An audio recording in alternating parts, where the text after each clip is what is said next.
السلام علیکم ورحمۃ اللہ وبرکاتہ۔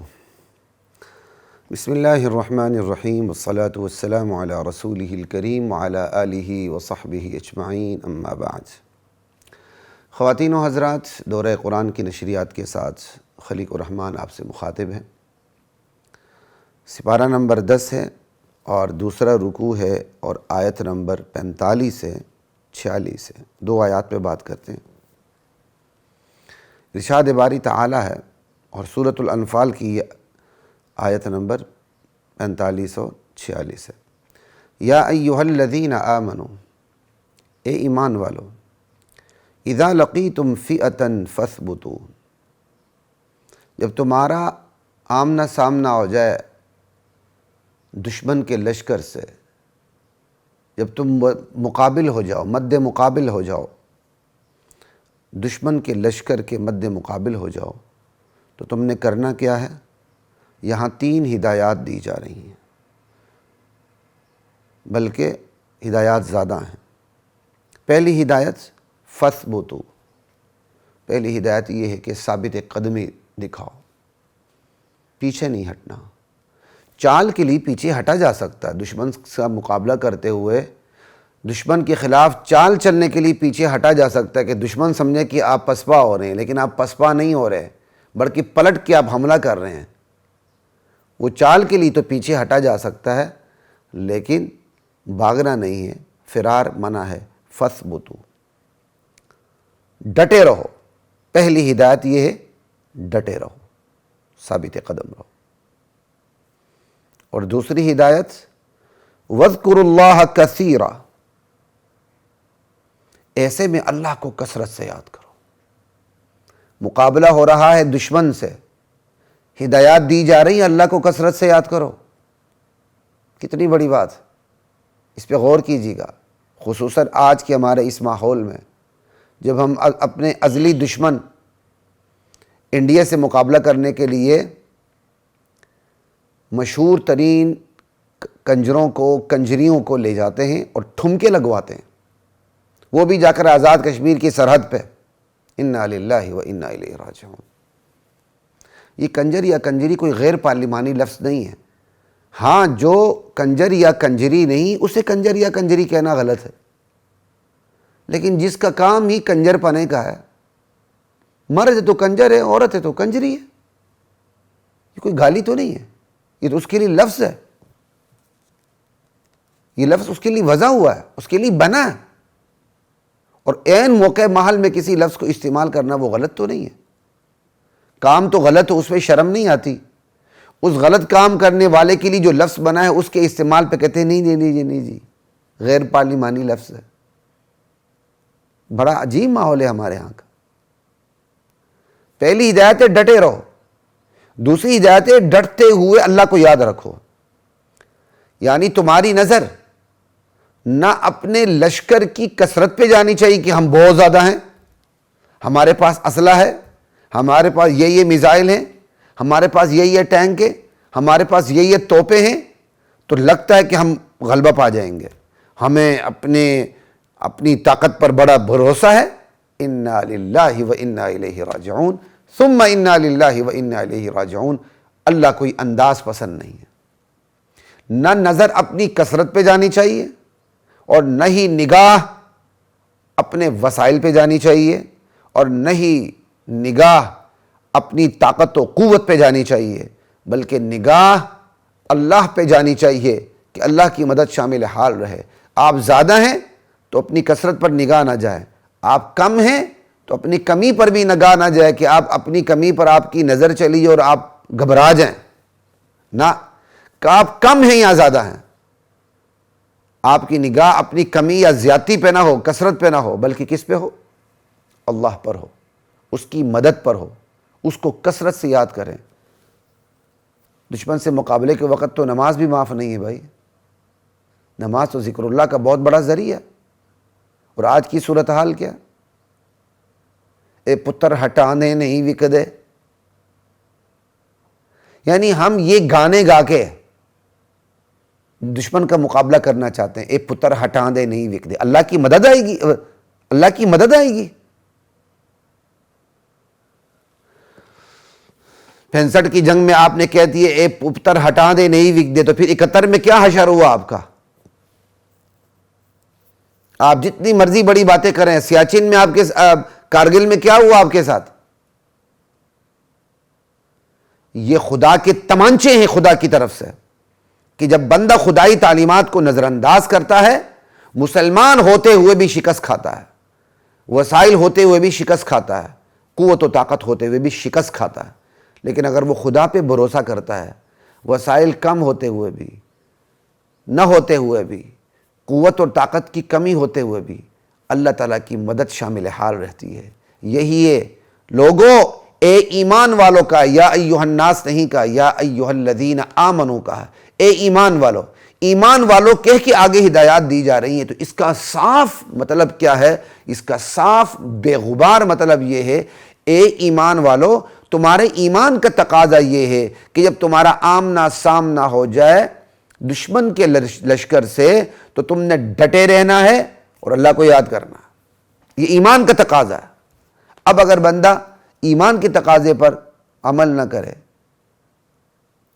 ہتھیار ڈال دے، یا اللہ کو یاد نہ کرے، اور اس خطرناک ترین وقت میں بھی نور جہاں کے گانے لگائے، تو اسے اللہ کی مدد نصیب ہوگی۔ اگر وہ مدد آ بھی گئی تو وہ ڈھیل ہوگی، یا خدا کی طرف سے چشم پوشی ہوگی۔ لا الہ الا اللہ۔ اب پتہ چشم پوشی کا لفظ استعمال کرنا درست ہو کہ نہیں، خدا کی طرف سے گناہ کو نظر انداز کرنا ہوگا۔ چلیے کر لیں۔ تو دوسری ہدایت ہو گئی وَاذْكُرُوا اللَّهَ كَثِيرًا، اللہ کو کثرت سے، کم بھی نہیں، کثرت سے یاد کرنا ہے۔ دو کیوں بھائی؟ لَعَلَّكُمْ تُفْلِحُونَ، تاکہ تم کامیاب ہو جاؤ۔ تو صاف پتہ چل گیا کامیابی کی کنجی کس میں ہے؟ خدائی تعلیمات کی روشنی میں ڈٹے رہنے میں ہے، اور اس ڈٹے رہتے ہوئے خدا کے ساتھ اپنے تعلق استوار کرتے رہنے میں ہے۔ جب بھی خدا سے تعلق ٹوٹے گا بندہ ڈٹ نہیں سکتا، اور وسائل اور قوت اور طاقت کی بھرمار ہوتے ہوئے بھی شکست اس کی تقدیر بن جاتی ہے۔ تیسری ہدایت وَأَطِيعُوا اللَّهَ، اللہ کی اطاعت کرنی ہے، وَرَسُولَهُ، اللہ کے رسول کی اطاعت کرنی ہے۔ اللہ کی اطاعت کیسے ہوگی؟ اس کے رسول کے ذریعے ہوگی، اس لیے کہا وَرَسُولَهُ، اللہ اور اس کے رسول کی اطاعت کرنی ہے۔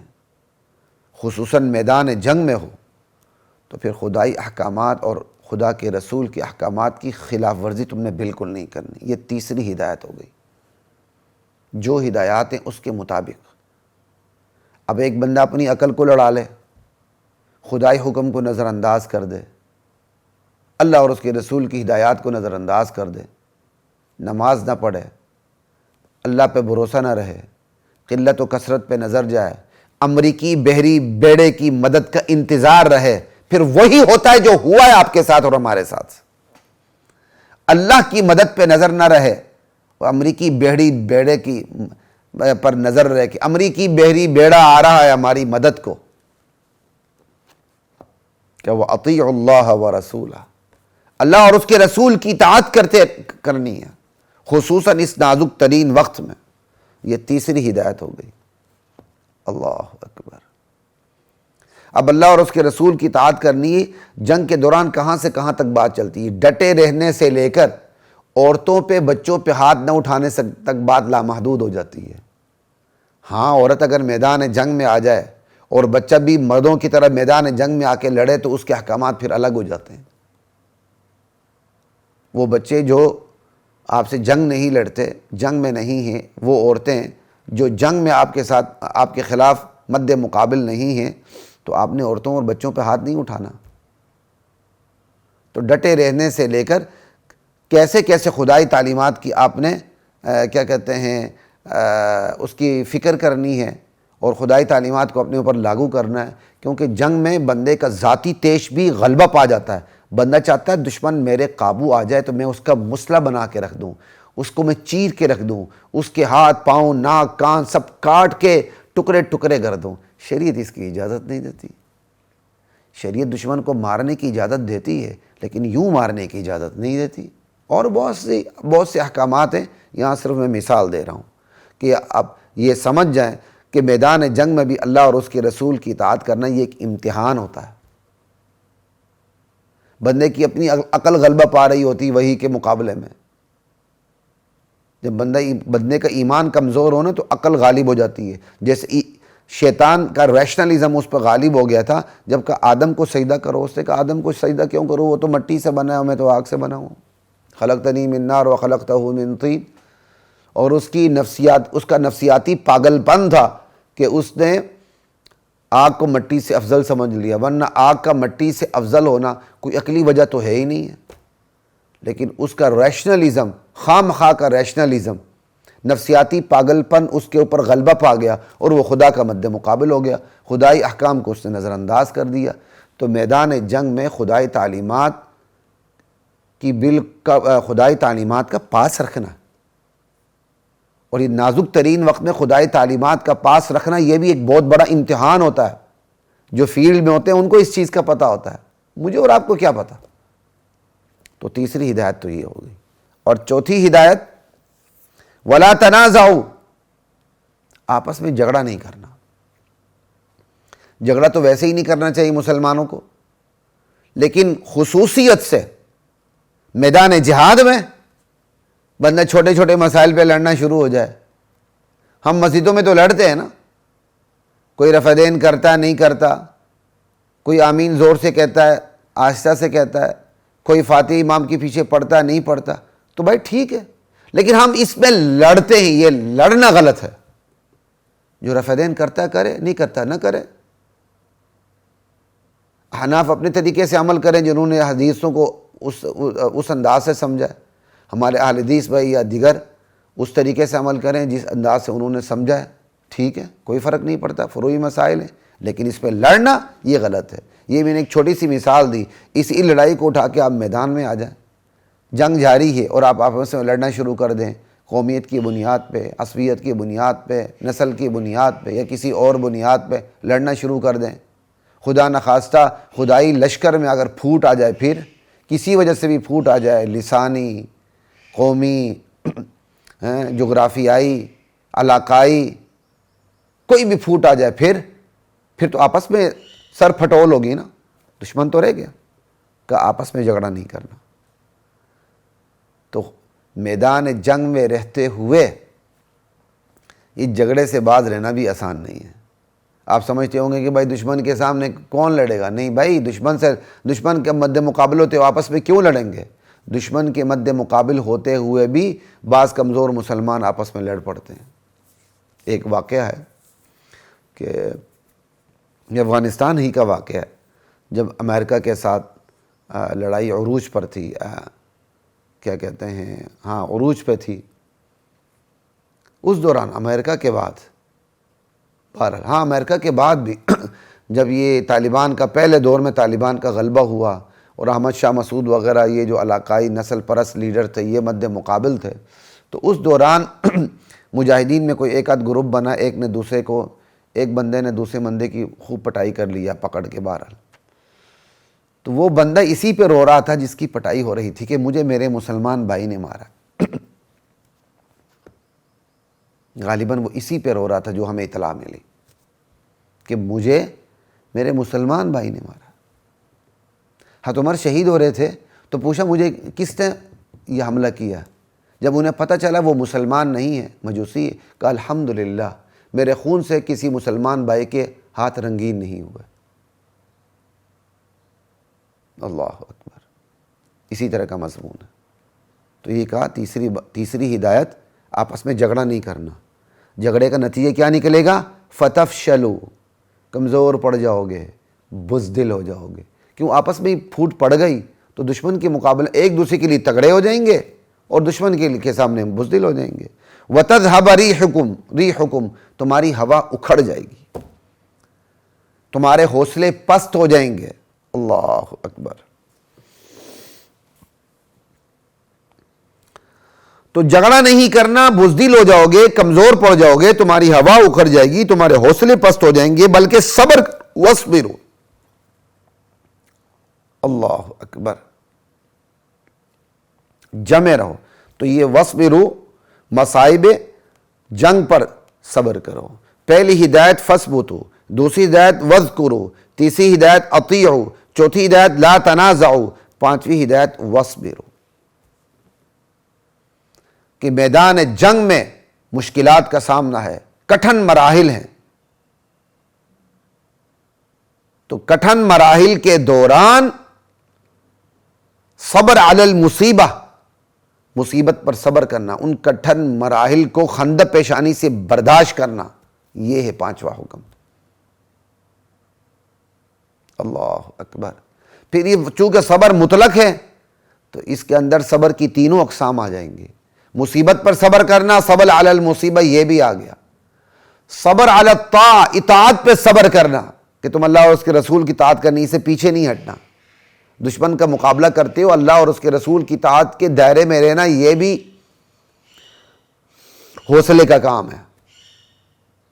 تو یہ صبر علی الطاعہ، اطاعت کے اوپر صبر کرنا، ادھر ادھر نہ ہٹنا۔ پھر گناہوں سے بچنا، دشمن کے مقابلہ کرتے ہو گناہوں سے بھی بچنا، صبر عن المعصیہ۔ یہ بھی تو بے صبری ہے نا، کہ چھوٹی سی بات پہ آپ نے مسلمان بھائی کو ہی رگید کے رکھ دی تو گناہ نہیں ہوگا؟ تو یہ پانچویں ہدایت آ گئی اس کے اندر، وَاصْبِرُوا کی، اور ساتھ فرما دیا ان اللہ مع الصابرین۔ یاد رکھو اللہ کی حمایت، اللہ کی فیور، اللہ کی ہمراہی صبر کرنے والوں کے ساتھ ہوتی ہے۔ اللہ کی حمایت ان لوگوں کے ساتھ ہوتی ہے جو مصیبت پر صبر کرتے ہیں۔ اللہ کی حمایت ان لوگوں کے ساتھ ہوتی ہے جو بدی نہ کرتے ہوئے صبر کرتے ہیں، نیکی پر جمتے ہوئے صبر کرتے ہیں۔ اللہ کی فیور ان کے ساتھ ہوتی ہے، اور جن کو اللہ کی فیور مل جائے وہ شکست کیسے کھا سکتے ہیں؟ حضرات محترم، سورۃ الانفال کی یہ آیت نمبر 45 اور 46 کا میں نے آپ کے سامنے درس دیا۔ اس حوالے سے میں صحیح بخاری کی ایک حدیث بھی آپ کے سامنے رکھتا ہوں، 2965۔ نبی کریم صلی اللہ علیہ وسلم نے خطبہ دیتے ہوئے ارشاد فرمایا لوگوں میں، صحابہ میں، کہ ایھا الناس، لوگو، لا تتمنوا لقاء العدو، دشمن سے مقابلے کی تمنا رکھو، کیا دشمن آ جائے، بس ہماری تمنا ہے کہ دشمن سے مدبھیڑ ہو جائے ہماری۔ کہا نہ، دشمن سے مدبھیڑ ہونے کی، دشمن سے ملاقات کی، دشمن سے آمنا سامنا ہونے کی تمنا نہ کرو۔ وَسَلُوا اللَّهَ الْعَافِيَةَ، اللہ سے عافیت مانگو۔ اللہ سے یہ کیوں نہیں مانگتے کہ دشمن مقابلے پہ نہ آئے، بلکہ سرنڈر ہو جائے، دشمن مسلمان ہو جائے، دشمن صلح کر لے؟ کتنی بڑی بات ہے۔ ہم اپنی بہادری کو غلط استعمال کرتے ہیں۔ بس آ جائے دشمن، ابھی انڈیا حملہ کر دے، ہم یہ کر دیں گے، ہم وہ کر دیں گے، اور سب سے زیادہ باتیں بتانے والے ہی سب سے پہلے دوڑ لگا دیتے ہیں۔ کہا دشمن سے مقابلے کی تمنا نہ کرو، اللہ سے عافیت مانگو۔ وَسَلُوا اللَّهَ الْعَافِيَةَ، ہاں، فَإِذَا لَقِيتُمُوهُمْ فَاصْبِرُوا، البتہ جب تمہارا دشمن سے آمنا سامنا ہو جائے تو پھر ڈٹ جاؤ، پھر پیچھے نہیں ہٹنا۔ دشمن سے مقابلے کی تمنا بھی نہیں رکھنی، اللہ سے عافیت بھی مانگنی ہے، لیکن دشمن مد مقابل ہو جائے تو پھر پیچھے ہٹنا نہیں ہے، ڈٹے رہنا ہے۔ وَاعْلَمُوا، اور یہ جان لو، یہ جانتے رہو، ان الجنت تحت ظلال السیوف، اللہ کی جنت تلواروں کے سائے کے نیچے ہے۔ کتنی واضح ترین حدیث ہے، جنت تلواروں کے سائے کے نیچے ہے۔ جو اللہ کے لیے تلوار چلاتا ہے پھر جنت اس کو ملتی ہے۔